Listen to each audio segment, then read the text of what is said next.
if you are preparing for your UGC NET assistant professor exam, the last 30 days or the last 1 month is very crucial. One wrong strategy and it can destroy everything that you have prepared. Not destroy, but disturb. या आप कोई सा भी competitive exam का preparation कर रहे हैं, last 1 month is going to be full of ambiguities.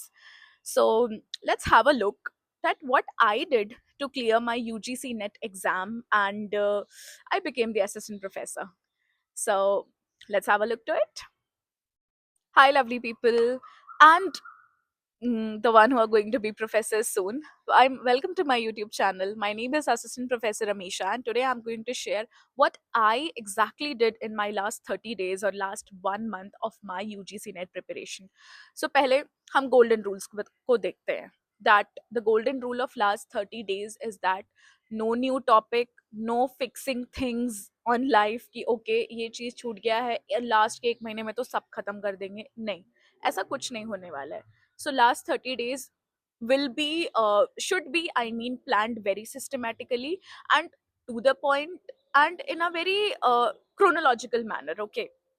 So let's start with the week one. So what I did, I divided my last 30 days or last एक महीना आप जो भी बोल ले उसको मैंने 4 weeks में divide कर लिया था depending upon the number of days I had. So week one में I just started with revision, you know, one shot revision या फिर 1 page का जिसको हम बोलते हैं कि macro revision, sorry micro page, 1 page micro revision जो हम बनाते हैं, that with the help of keywords. So I revised everything. मैंने वहां से start किया था. So first 1 week will be totally devoted to revision. You can divide it this way, more or less paper 1 और paper 2 सब में सारे subjects में 10 से 12 यूनिट्स होते हैं. ओके, सो लेट्स से कि अगर एक वीक में 7 days है, सो व्हाट आई डिड कि मैंने 6 दिन पहले के 6 दिन पकड़े एंड रोज में 2-3 यूनिट, ऐसे 2 यूनिट पेपर 2 के एंड 2 यूनिट पेपर 1 के, मैंने ऐसे पर डे के बेसिस पे अपने डिवाइड कर लिए थे वो पूरे 6 दिन, कि ये पूरे 6 दिन मैं वैसे अपना रिविजन दूंगी एंड संडे को I will just relax. I will not pour myself or overload myself with a lot of information कि ये भी नहीं. And the very foremost important thing that I took care of कि मैंने सिर्फ जो मेरे strong topics थे while revising, क्योंकि बहुत सारे ऐसे topics होते हैं जो आपके weak topics होते हैं या फिर उसमें आपका इतना command नहीं होता है, right? So I just focused on those topics कि okay ये जो मेरे strong topic हैं उस पे मैं पूरा काम करूंगी, पेपर 1 पेपर 2 दोनों पे. मैं ये पूरा एकदम थारो रिविजन करूंगी, बिकॉज हम सब नोट मेकिंग करते हैं वाइल स्टडिंग, जिसमें हम 1 या 2 पेजेस के पर यूनिट या मैक्सिमम 3 से 4 या जितने भी पेजेस के 1 shot नोट्स हम बनाते हैं. So if you want some another video on note making I also give you that. So मैंने वो वीक को पूरा ऐसे डिवोट किया था. और ऐसा क्यों किया था मैंने, पहले बहुत लोग ऐसा सोचते हैं कि अरे वीक यूनिट्स तो आप छोड़ ही दोगे या फिर आपके जो वीक पॉइंटर्स हैं, नहीं, उससे बंदा बहुत डिमोटिवेट हो जाता है. मैं तो हो जाती हूँ भाई, क्योंकि लास्ट 30 डेज बचे हैं और उसमें अगर आप ऐसे ही स्टार्ट करोगे कि अरे जो वीक टॉपिक्स है ये तो हो ही नहीं रहा मेरे से, अब मैं क्या करूंगी, तो वो तो पहले ही आपके लिए डिमोटिवेशन हो जाएगा, right? So that is why I started कि भाई मैं तो ऐसे पूरा करूंगी कि I will start with the एकदम स्ट्रॉन्ग टॉपिक, तो उससे मोटिवेशन भी तगड़ा बन जाता है. Okay, so now let's move to week 2. Week 1 में हमने अपने स्ट्रॉन्ग टॉपिक्स फिक्स कर लिए हैं पूरे रिवाइज करके. अब बाकी बचा है हमारा वीक 2 में वीक पॉइंट्स, आई मीन जो आपके वीक टॉपिक्स है उसको एक्सप्लोर करने का. सो आई होप आप सबने थोड़े थोड़े पॉइंटर्स कहीं ना कहीं तो लिखे होंगे कि ये आपके वीक टॉपिक्स हैं. Now you will work on these things. Weak topics as in some theories, some movements, some dates, some formulae. I mean ये मैं सारे with respect to all paper 2 के सब्जेक्ट्स मैं उसके बेसिस पे बता रही हूँ कि सबके सब्जेक्ट्स में कुछ ना कुछ ऐसी चीजें होती हैं जिसके हम कुछ एरियाज है जो हमारे रह जाते हैं, तो अब हम उस पे काम करेंगे.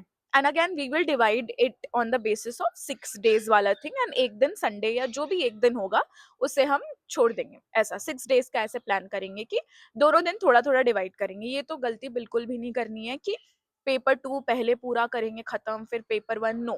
सो मेरी तो यही स्ट्रैटेजी थी, काफी लोगों की यही होती है कि वो पेपर 1 पेपर 2 दोनों बैलेंस करके चलते हैं. Number of hours you can decide, क्योंकि मेरा सब्जेक्ट इंग्लिश है, तो इंग्लिश के लिए तो बहुत ज़्यादा टाइम देना पड़ता है, पेपर 1 से भी ज़्यादा, ऐसा। तो पेपर मैं क्या करती थी कि मैं पहले पेपर 1 का जो था वीक टॉपिक्स वो मैं सुबह ही करके हटा लेती थी, जितने भी घंटे में। हाँ, लास्ट के जो आपके 1 मंथ के होते उसमें मैं 10-12 घंटे की पढ़ाई नहीं करती थी। मैं मुश्किल से 6 घंटे ऐसा कुछ ऐसा रखती थी, 5 से 6 घंटे ऐसा। तो इस पे आई यूज्ड टू डिवाइड कि हाँ, पहले के 2 घंटे मैं पेपर 1 आई मीन जो कॉमन पेपर है हम सबका वो करके मैं साइड कर लूँगी, फिर पेपर 2 पे स्विच करूँगी। सो जितने भी टॉपिक्स थे, मैं उस पे ऐसे काम करती थी वीक वाले टॉपिक पे। एंड फिर शाम को ऐसा कुछ ऐसा मे बी डिनर करने के बाद या उसके पहले आई यूज्ड टू सॉल्व क्विज़ेज़। उसी टॉपिक से रिलेटेड जो कि आपके वीक टॉपिक्स हैं, ओके? बिकॉज़ उसको उसको करने के बाद आपको कॉन्फिडेंट आता है कि अच्छा अगर इतना किया है तो क्या इस ये काम कर रहा है।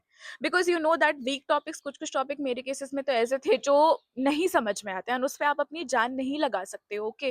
दैट नहीं मैं तो इसको फिक्स करूँगी ही हूँ, I have to fix this by any cost, no, ऐसा नहीं होता at times. So do not be in this palace of illusion कि ओके मैं इसको फिक्स कर ही दूँगी एग्ज़ाम के पहले, क्योंकि मे बी वो आपको रेजोनेट उतना नहीं करता होगा। सो दैट इज व्हाई आप उसके पीछे इतना नहीं पढ़ सकते हो। सो लास्ट का जो ये वीक 2 होगा उसमें देख लो आपके जितने वीक टॉपिक्स फिक्स हो रहे हैं, या उसको बार बार थोड़ा सा याद करने की कोशिश करो, कीवर्ड्स के फॉर्म में या कुछ ऐसा प्ले कार्ड जैसा कुछ बना लीजिए, या फ्लो चार्ट की तरह you prepare something and then work on it, और उससे क्विजेस दो जितना हो पाता है उतने, उसके पीछे अगेन जान नहीं लगानी है। सो इन दिस वे वीक 2 का अगेन ये प्लान रखो कि जितना हो पा रहा है, जितना टाइम जिसको देना चाहिए यूनिट वाइज वीक टॉपिक्स को उस पे दो। बिकॉज ऐसे हमारा अगेन क्रोनोलॉजी इसमें फॉलो होगी कि वीक 1 लास्ट 30 डेज का स्ट्रॉन्ग टॉपिक्स कवर हो गए, वीक 2 में जितने भी हमारे वीक टॉपिक्स हैं या यूनिट्स हैं या जो भी थ्योरीज हैं हम उस पे काम करेंगे। Now let's move to week 3। So week 3 में तो मैंने अपना भाई फुल मॉक टेस्ट रखा था, फुल एग्जाम फील लेना था मुझे अब, क्योंकि अब पढ़ने पढ़ाने वाली चीज अब खत्म हो चुकी है, अब हम प्रॉपर मॉक टेस्ट देंगे। जैसे मॉक टेस्ट तो मैं अपने बीच बीच में पहले भी देते रहती थी वाइल प्रिपेयरिंग, बट अभी कैसा हो चुका है कि now you are full proof exam ready. और अगर नहीं भी है तो कभी कभी मॉक टेस्ट भी भाई अपना जलवा दिखा देता है, एंड मॉक टेस्ट से भी हमें कुछ कुछ ऐसे हमारे कॉन्सेप्ट्स क्लियर हो जाते हैं जो पहले अनक्लियर रहते हैं। थोड़ा सा हम माइंड कॉन्टेम्पलेट करते हैं, थोड़ा सा उस सिचुएशन में बैठते हैं। हाँ, एंड मेक श्योर कि मॉक टेस्ट आप दे रहे हो तो I don't know if you live where do you live, with your parents, with your family, और you are living alone. So जो भी है यू आस्क योर घर के members to please cooperate in that, क्योंकि वो 3 घंटे जो आप मॉक टेस्ट के लिए बैठोगे वो प्रॉपर मॉक टेस्ट वाला फील होना चाहिए। ऐसा नहीं कि अरे आप बैठ गए हो सुबह से एंड मॉक टेस्ट ही दिए जा रहे हो कि ओके अभी सॉल्व किया पेपर 1 फिर आप उठ गए फिर 10 मिनट का ब्रेक ले लिया, नहीं, ऐसे नहीं करना है mock test. Mock test that is why it's mock test, okay? तो मैं तो वैसा ही माहौल बना के बैठती थी कि नो, 3 घंटे मुझे डेडिकेटेडली बैठना है, क्योंकि बहुत लोगों को ऐसा प्रॉब्लम आता है कि वो बैठ ही नहीं पाते हैं, दे जोन आउट और they just forget things, they are unable to resonate, और कोहेजन ही नहीं बनता है उनका कि उनको आता सब है बट वो बैठ ही नहीं पाते, एग्जाम में फोकस ही नहीं कर पाते। And why this is happening? Because we live in a world of alienation, you know, बहुत लाइफलेसनेस बहुत कॉमन हो चुका है आजकल, जो हम हमारे डे टू डे लाइफ में भी फेस करते हैं। सो many of you will lose your marks or will just disconnect with the question because you have not attended mock test. सो भाई फुल माहौल बना के चलना है, 3 घंटे फोन को तो फ्लाइट मोड पे ऐसा डाल दो। एंड मॉक टेस्ट आप कहीं से भी लगा सकते हो, बहुत सारे मटेरियल अवेलेबल हैं उसके लिए, थोड़े पेड भी होते हैं अनपेड भी होते हैं। तो उसके लिए I will make a separate video that how to give mock test और मैंने कैसे दिया था। तो मैंने अलग अलग प्लेटफॉर्म्स ही यूज किए थे। सो यहाँ पे तो I am only going to make, I mean talk about the 4 weeks का पूरा स्ट्रैटेजी लास्ट 30 डेज का। सो मॉक टेस्ट तो मैंने ऐसा ही थर्ड वीक का ऐसे फुल फ्लेज किया था। हाँ, अब बात आती है कि नंबर ऑफ मॉक टेस्ट कितने देने हैं भाई। सो अगेन 6 डेज का ऐसा मैंने प्लान किया था कि तो 6 डेज में 6 मॉक टेस्ट तो पक्का है। किसी किसी दिन मैं एक ही मॉक टेस्ट देती थी, किसी किसी दिन 2 दे देती थी, depending upon the energy that I can invest on it. और क्योंकि जिस दिन मैं एक देती थी उस दिन मैं क्या करती थी कि जितने मिस्टेक्स हैं वो मैं थरोली देखती थी और मैं उसके ऑप्शंस भी एक्सप्लोर करती थी। बिकॉज नेट इज अ भाई तगड़ा गेम खेलता है ऑप्शंस के साथ भी। So you can explore the options as well. और बाद में थोड़ा सा और अगर कोई वीक चीज़ है तो मैं वो थोड़ा बहुत ऐसे देख लेती थी कि हाँ भाई इसको फिक्स करना है बस। अगेन उसमें मैं जान नहीं लगाती थी क्योंकि ये मेरा पूरा वीक था मॉक टेस्ट का। और दूसरी चीज़ ये कि हाँ, जिस दिन मैं 2 मॉक टेस्ट देती थी, एक सुबह दे दिया, एक शाम को दे दिया, 3-3 6 घंटे तो मेरे वैसे ही इन्वेस्ट हो गए उसपे, तो मैं उस दिन सिर्फ़ मॉक टेस्ट देती थी और कुछ लगता था कि बहुत इम्पोर्टेंट है, तो वो मैं बाद के लिए नोट डाउन करके रख लेती थी। सो ऐसे ही करके my week 3 was there and again जो एक दिन जो बचता था 7 डेज़ का अगर आप ऐसे वीक 3 कंसिडर कर रहे हो, तो एक दिन was again my break day वाला ऐसा।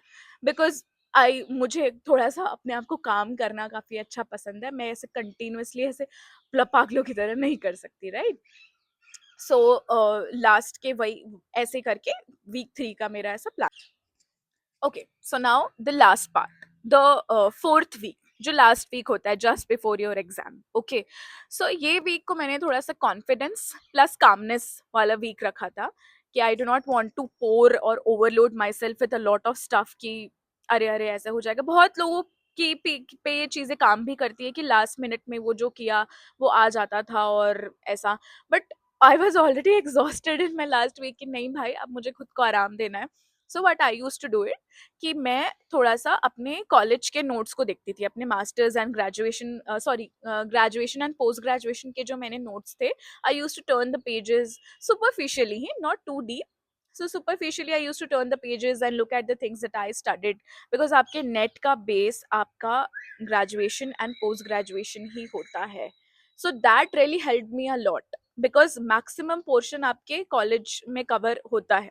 I mean, not the maximum one. It will be too unjustified to say that, but at least base आपका आपका कॉलेज ही बनाता है, राइट? सो मैंने वो देखा, so it was a very nice feeling कि वो ऐसे डेट्स भी लिखे रहते थे और उसको फिर आपको वैसे आता था कि अच्छा ये प्रोफेसर ने आपको ये ऐसा पढ़ाया था। तो मेरे साथ तो ऐसा हुआ है कि सेम चीज एग्जाम में भी आया था and it was so connecting with that thing कि अरे अरे ये चीज तो देखी थी, वाओ ये क्वेश्चन आ गया, now I can give my heart out to this question. So वो मेरे लिए काफ़ी अच्छा था, नॉस्टैल्जिक भी था, काफ़ी अच्छी जर्नी थी कि हाँ, नोट्स को पढ़ो, ऐसे देख के उससे एकेडमिक नॉलेज भी आप गेन कर रहे थे और आपको ज़्यादा स्ट्रेस भी नहीं हो रहा था। और क्या होता है कि नोट्स, कॉलेज के नोट्स हम थोड़े से डिटेल्ड मैनर में बनाते हैं, कीवर्ड्स हाइलाइट करते हैं, सो वो चीज़ और मुझे काफ़ी हेल्प की थी। सो अगेन इसका कोई ऐसे फिक्स आवर्स नहीं था कि इतने आवर्स तक आपको पढ़ना है और something like this, no, that was quite free floating according to my my convenience, that was I ready to read, और कॉफ़ी पीते पीते देख लिया, टेरेस पे वॉक करते करते या कभी भी ऐसा करके। और second thing I did was YouTube videos मैंने देखा था, क्योंकि कभी मेरी, मुझे ऐसा लगता है कि मेरी विजुअल मेमोरी काफ़ी स्ट्रांग है सुनने से, because I believe in story telling.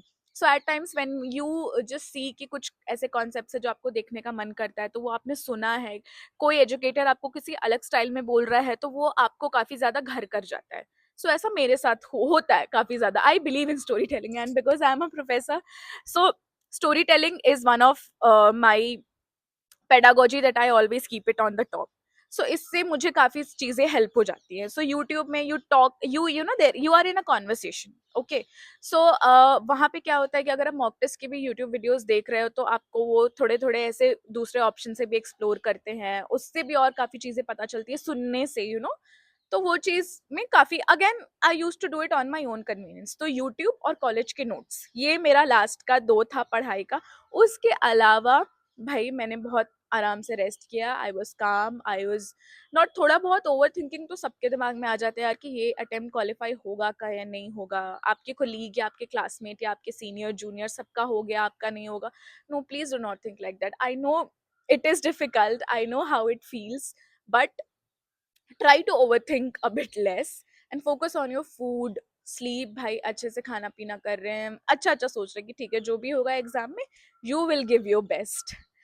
And at the last I know how it feels because I have been to that journey, and I forgot to mention it before, along with my UGC net December 2023 I have also cleared Telangana set. That was in October 30th I think in 2023. So वो उस exam ने भी मेरी काफ़ी help करी थी, because I think till now Telangana is the only state जो computerised पे, I mean computer based CBT mode पे एग्जाम करवाता है, so that help me a lot. So I even give Gujarat set, वो भी शायद नेट के 1-2 हफ्ते पहले ही था, but I couldn't qualify because of 2 questions. So that was a bit disheartening for me, but जो भी ये मेरी journey थी, I shared with you all. I hope it will be helpful to you. So please do like this video and subscribe to my channel. And thank you so much for watching it. Do comment UGC Net 2025 and share with your buddies who are preparing and who all are preparing together. Thank you. Bye bye.